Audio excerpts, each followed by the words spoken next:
Bonjour les amis, c'est dimanche, jour de repos, mais c'est pour moi la journée par excellence pour faire la visite des chantiers. Donc aujourd'hui, je vous amène avec moi visiter un appartement que je suis en train de rénover à Bamberg, dont je vous présenterai pièce par pièce. Qu'est-ce qui a été fait jusqu'ici? Parce que dans une précédente vidéo, je vous avais déjà parlé de ce chantier qui est en cours. Donc pour la visite, j'ai avec moi, comme toujours, ma tablette, parce que sur cette tablette, j'ai tous les éléments dont j'ai besoin pour faire le contrôle du chantier. J'ai mes plans 3D, 2D, les plans électriques et pour aussi contrôler que ce que les handwerkers, les techniciens ont fait jusqu'ici soit conforme avec ce que je leur ai demandé. Et en même temps, cette tablette me permet aussi de prendre des photos, des trucs qui m'intéressent, de faire des commentaires et d'envoyer directement aux techniciens pour qu'ils sachent quoi faire s'il y a des trucs encore à corriger. À côté de cela, j'ai ici avec moi mon ruban de mesure, mon instrument de mesure pour les petites distances. Et puis ici, j'ai l'appareil digital qui me permet de mesurer les grandes distances et aussi de faire prendre les surfaces, les volumes, ainsi de suite. Donc, ce sont ces trois éléments que j'ai toujours quand je vais faire la visite de chantier. On ne rentre pas au chantier les mains vides, sinon vous êtes un touriste, vous n'êtes pas un contrôleur du chantier. Et on va donc aller dans l'appartement, je vais vous montrer à quoi j'ai fait attention. Mais avant de partir, je vais vous dire pourquoi est-ce que je fais la visite des chantiers les dimanches. Parce que c'est le moment pour moi le plus calme où je peux regarder le chantier tout au calme sans avoir des handwerkers qui essaient un peu de te poser des questions ou bien de te perturber. Et donc, je peux contrôler parfaitement mon chantier et voir ce qui a déjà été fait. C'est vrai qu'aussi en semaine, je viens toujours visiter le chantier au moins 2 fois la semaine, mais le dimanche, c'est mon jour favori. Donc là, j'ai déjà tout pris ce que j'ai besoin. On va aller, suivez-moi, hein.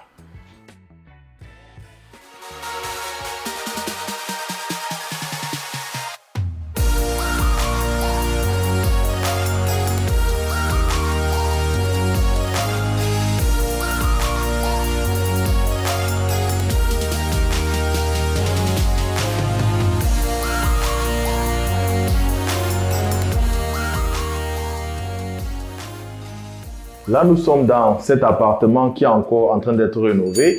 Ici, là, c'est la cuisine. En fait, ici, ce n'est pas mes gars qui rénovent. J'ai une nouvelle équipe que je suis en train de tester. Et là, ça ne se passe pas trop bien, quoi. Il faut toujours les suivre. Il faut contrôler ce qu'ils font. Je ne suis pas du tout content avec leur boulot. Et ça me donne beaucoup de travail. Vous voyez, par exemple, ici, les ordures. Comment ils mélangent les ordures. Mes gars ne feraient pas un truc pareil. Bon, eux, ils le font. Mais j'ai pris la peine de mettre dans le contact, c'est à eux de faire les ordures, hein, de jeter les ordures, donc c'est à eux de se démerder avec. Donc il faut toujours être là derrière eux. Donc ici par exemple, nous avons un problème, on avait les compteurs d'eau. Dans les précédentes vidéos, j'avais déjà présenté ceci et je disais, écoute, ces compteurs, c'est pas pratique, ils sont en haut, on va les enlever et plutôt les mettre vers le bas.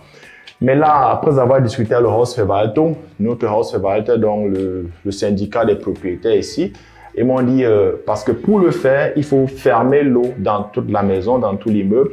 Et là, la pièce où se trouvent les compteurs d'eau ou bien les vannes, les ventiles pour pouvoir fermer, cette salle est fermée. Il n'y a qu'une société qui a le contrat avec ce Hausverwaltung, avec ce syndicat de propriétaires, une société ici dans la ville de Bamberg. Ce n'est que eux qui ont le droit de venir faire ce genre de travaux.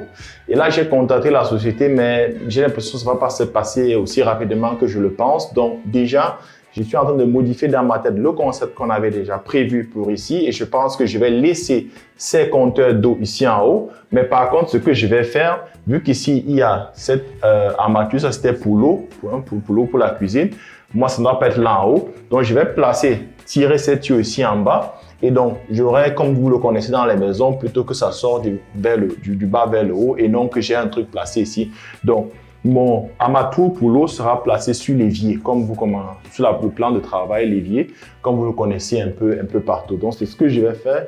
Mais j'attends dès lundi, demain, la semaine qui suit, et je vais rencontrer cette société, le représentant, celui qui s'occupe du bâtiment, et pour pouvoir discuter avec lui. C'est ce qu'il y aura à faire ici. Bon, on va voir quoi. Mais entre-temps, vous voyez les trucs électriques, un peu comment ils ont fait. Je ne suis pas très content avec ces gars.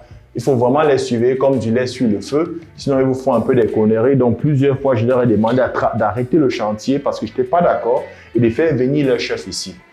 Ben, c'est comme ça, hein, quand on est une nouvelle équipe et qu'on a des qualités de standard assez élevées. Et là, moi, je ne vais pas badiner sur la qualité. Je ne ferai pas de compromis sur la qualité, sur la sécurité. OK, on continue. Là, nous sommes au couloir et ce que je voulais vous montrer un peu, c'est comment ils ont fait l'électricité. Hein. Vous voyez, l'électricien, là, maintenant, il a mis cette dose, c'est output dose. Normalement, moi, quand je rénove sur les maisons, moi, j'ai pas de cette output dose. Donc, on prend le tsulight, donc, c'est-à-dire le courant qui apporte, qui est le câble de courant qui va quitter de la boîte à fusible et venir dans la pièce directe, et ça va être là où il y a le schalter, donc c'est-à-dire l'interrupteur. Là derrière, ça va être maintenant câblé avec les autres fils qui vont aller maintenant sur les prises. Bon, lui, moi, je vous laisse qu'il le fasse comme ça, mais lui, il a fait plutôt autre chose. Comme vous voyez, c'est lustre clem aussi. Il l'avait fait dans le plafond. Donc, il n'avait pas ses poutres doses, ça devait être fermé dans le plafond, il m'avait laissé comme ça. Mais je lui ai dit, écoute, on peut pas se passer comme ça. Tu peux attacher seulement ces MLC dans le plafond. Donc, il a fallu maintenant qu'on ouvre ici et qu'il fasse donc ces jointures ici, ces connexions ici dans cette dose. Et on fermera le plafond plus tard, la cloison sèche pour mettre les spotlights, mais on aura toujours aussi ici accès à ces fils.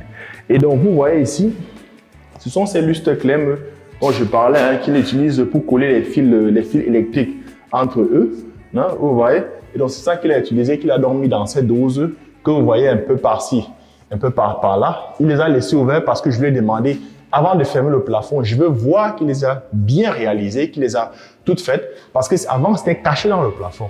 Et vous imaginez quand c'est caché dans le plafond, s'il y a un problème plus tard, vous ne savez pas où est-ce que vous allez commencer à chercher. Si l'humidité attaque ça, s'il n'a pas bien serré ses fils, un fil se détache là, il va falloir arracher toutes ces cloisons sèches pour pouvoir retrouver là où est-ce qu'il a, il a mal câblé. Donc, un peu partout, on aura ces boîtes dans le couloir. C'est le moindre mal, c'est pas esthétique, c'est pas bon pour mon design, pour mon concept. Moi, je le fais pour mes gars, c'est automatique, ils savent comment ça se passe, vous ne le verrez pas, ça c'est pour moi, c'est ancien, mais au moins c'est la sécurité, quoi. Donc, c'est aussi je dis, écoute, j'ai mes concepts, mais parfois quand on va être pareil, dit, écoute, il faut qu'on essaie un peu de descendre. Je ne descends pas au niveau de la qualité ou bien de la sécurité, mais on se dit, ok, ça marche, c'est vrai que c'est pas optique, mais bon, c'est pas... Et là, j'ai découvert qu'il n'a pas fait ça partout. Il y a une pièce là derrière où j'ai vu aussi qu'il a le même cas. Le câble est au-dessus, donc dans le plafond, et puis il a collé juste avec ces deux trucs. Et là, il va revenir la semaine prochaine. Il va devoir réouvrir encore tout ça et refaire son câblage, quoi. Donc moi, j'ai pas de problème. Tant que ça ne marche pas comme j'ai dit, il va ouvrir les murs. C'est comme ici, là, au salon. Vous avez vu, moi, je lui ai demandé de rouvrir le mur, quoi. Il a rouvert ce mur pour refaire bien son câblage. Hein? Donc moi, j'ai pas de problème, quoi. Il va le réouvrir, il le rouvrir une centaine de fois jusqu'à ce qu'il ait compris que moi, je ne badine pas avec la qualité si ce n'est pas fait comme cela doit être. Hein? Donc, il faut vraiment le savoir. Il ne faut pas s'amuser avec tout ce qui est comme qualité, tout ce qui est comme la sécurité. C'est vrai, je veux que le chantier finisse vite, mais je ne suis pas prêt à sacrifier mes principes de sécurité. Ok, on va dans la prochaine pièce. Hein? Là, nous sommes dans la chambre à coucher et comme vous pouvez le constater, ils ont déjà commencé à faire poudre les murs, tout est blanc, tout est bien. Bon, c'est ok, quoi. Donc, c'est pas, moi, je suis habitué à d'autres standards avec mes gars, la manière de faire poudre, mais aussi, on va pas trop se plaindre. Il reste maintenant qu'ils polissent le mur et après qu'ils mettent la peinture dessus. Quand je vous parle que les standards ne sont pas assez top, vous voyez par exemple les angles ici, ils n'ont pas utilisé des profils, des chines, un peu comme ce que je suis habitué à mes gars. Donc voilà pourquoi vous voyez un peu les recoins ici, ils sont pas assez droits, quoi. Ils sont un peu cassés là, un peu là. Bon, certains vont dire, écoute, tu chiales trop, mais écoutez, quand on est habitué vraiment aux standards, à la vraie qualité, ça, on remarque très rapidement. Qu'est-ce qui va être fait ici, entre autres, quand ils vont finir de faire poutine? Déjà, la semaine prochaine, on va changer les high scalpers parce que je veux ceux qui sont un peu plus larges. Vous ne pouvez pas rénover l'appartement complètement sans changer les high scalpers. Pourquoi? Parce qu'en rénovant, quand vous voyez, dès qu'on va peindre, tout est blanc. Et comme tout est blanc, vous laissez les anciens high scalpers, ça va se faire voir que c'est vieux. Et là, ça casse tout le design, quoi. C'est un détail toujours à prendre en compte. On peut aussi l'acquérir, donc mettre la peinture dessus, mais le boulot pour mettre la peinture dessus, croyez-moi, vous n'avez pas le temps, l'argent et les énergies, il vaut mieux acheter un autre. Donc j'ai acheté les high scalpers sur le salon, on le verra. Et ici, ils vont changer, ils vont mettre un qui est un peu plus large. Pour le mettre, ce qui est un peu plus large, il faut fermer les ventiles ici, fermer là et changer. Or, le problème, c'est que vous voyez ces longs tuyaux aussi qui sortent du mur, c'est pas trop beau, c'est pas esthétique. Et ceux qu'on a pris sont vraiment larges. Donc, si on commence à mettre des high scalpers d'ici jusque-là, ça va dépasser un peu cette niche qui est là. Alors, il va falloir ici couper et déplacer ces ventiles de ce côté. Donc, on aura là, on va déplacer pour faire rentrer un qui est beaucoup plus large. Le problème ici, c'est que pour couper ceci, il faut arrêter la machine de chauffage pour qu'elle arrête de pomper l'eau qui passe là-dedans. Et arrêter cette machine, il faut aller à la cave. Et la cave, il n'y a qu'une société qui a un contrat avec le syndicat des propriétaires et qui a le droit d'aller dans cette salle. On n'a pas le droit. Alors, qu'est-ce que mes techniciens vont faire? On va faire une méthode ici en Allemagne, je ne sais pas si vous la connaissez, Einfrieren. C'est-à-dire, on va geler ces tuyaux. On va les geler. On met un truc là-dessus qui gèle. Et quand ça gèle, donc l'eau qui est dedans gèle. Et ça fait que l'eau ne coule plus. Ils ont le temps maintenant de couper ce tuyau, de couper et puis de raccorder ça de ce côté, de raccorder et de monter maintenant la nouvelle plaque chauffante, le nouveau ice scraper. Donc ce sera fait déjà dès la semaine prochaine. Ça, on a ce problème dans cette pièce et dans l'autre chambre à coucher. Mais toutes les autres pièces, la cuisine ou le salon, on n'a pas ce problème. Donc, alors au salon, ici au salon, nous avons les ice scrapers qu'ils ont déjà achetés et qui vont être fixés.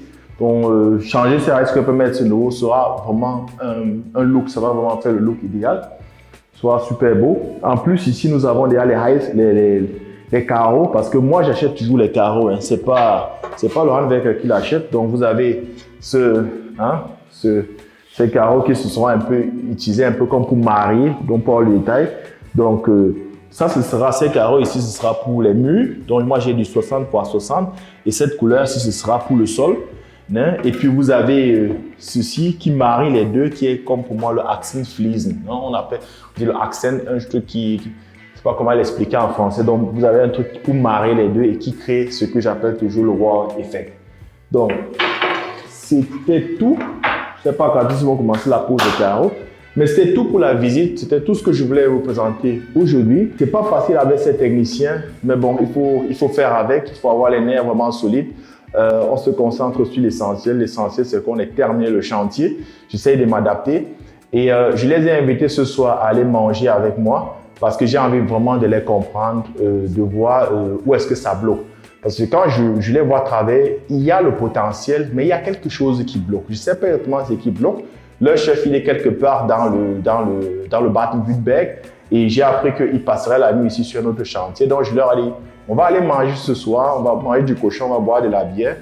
Et là, je vais essayer un peu de causer avec, de comprendre, avant de dire qu'on se gâte définitivement ou on arrête le chantier. Mais je crois qu'on arrivera à trouver un compromis.